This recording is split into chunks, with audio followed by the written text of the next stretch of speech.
Hi, everyone. My name is Alison Gomez, and I went to college at the University of Virginia, UVA, in Charlottesville, and I graduated with a bachelor's in chemistry, specializing in biochemistry, and I got a minor in Latin.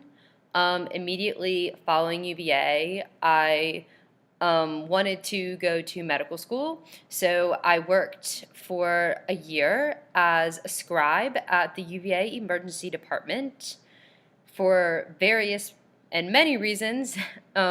Decided that I did not actually want to go to medical school. And decided to become a teacher. So I enrolled in Mary Baldwin's PBTL, their post-bac teacher licensure program, and received my license to teach chemistry. Um, and I have now been teaching chemistry and earth science for about 3 years um, at Buffalo Gap High School, which is in Augusta County.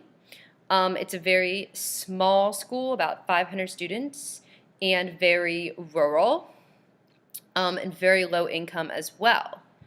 I got married about a year and a half ago to my wonderful husband. And about a year ago, we bought a house in Stewart's Draft, Virginia. So that's where we live now. It's like maybe 30 minutes from the main campus of Mary Baldwin in Stanton. For some hobbies, we have a dog named Chance. He's a border collie Australian cattle dog mix. We love him a lot, and we love taking him on walks and taking him on adventures and doing things like that. Additionally, I love reading. I love fantasy, I love sci-fi, and any just kind of more modern literature I enjoy as well. So for the leadership portion, the best examples I can think of actually both involve that sort of change in role. One is throughout high school, I lifeguarded over the summers, and into college, I got a promotion to be a manager on duty as opposed to a lifeguard. And the other example is actually teaching. I do consider teaching to be a leadership position, as you are a leader in the classroom. And of course, prior to teaching, I was a student for many, many years. So for both of my big leadership positions, they're both professional, and both involved me being sort of the employee or the student first, and then eventually rising up to the leadership position. For both of them, I definitely framed my experience and kind of decided how I wanted to be a manager or a teacher based on thinking about teachers that I had had or managers that I had had who had done things that I thought like that was really great and it really influenced me in a positive way. Some things that immediately come to mind, which I think would be applicable to kind of all leadership experiences and not just teaching and being a pool manager, are being firm but fair. And this is really, really pushed in teaching.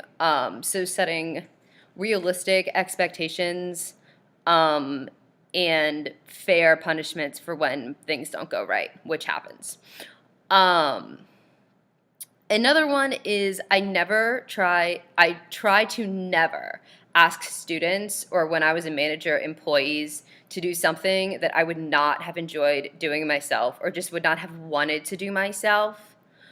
And I think they usually really appreciate that. Another thing is, and this is definitely applies to when I was a manager, I was always willing to kind of get down and dirty with them. So if I was asking them to do a gross pool duty like clean the bathrooms or something like that, I would, join them and talk with them and clean the bathroom with them. And I think anytime you're in a leadership position and you're willing to join them and help them, it shows that you really care and that you're not asking them to do something completely crazy. Another thing I think has been really important for me is just getting to know whoever you're dealing with. So in teaching, getting to know your students, being a manager, getting to know your employees. I think it makes you more approachable, um, and it just increases the chance that they're going to actually do what you ask them to do if they care about your opinion and if you have formed a positive, appropriate relationship with them. Another thing I've always tried to do is just to stay positive in general. Most challenging parts of working in an organization. So this is more of a personal flaw. I have been working a long time to improve this about myself, but I tend not to respond very well to criticism. And criticism is something that you will encounter in all different aspects of life, not just in a job, but no matter what leadership position you're in, typically there's somebody above you. And being criticized is just part of life. But it is something that is a personal struggle with me that I've been working really hard on improving. Another thing that with big organizations is I think real change can be really hard to enact, like widespread change, just because things tend to be done how they've always been done. But sometimes how it's always been done is not the most efficient way. So maybe there should be a change.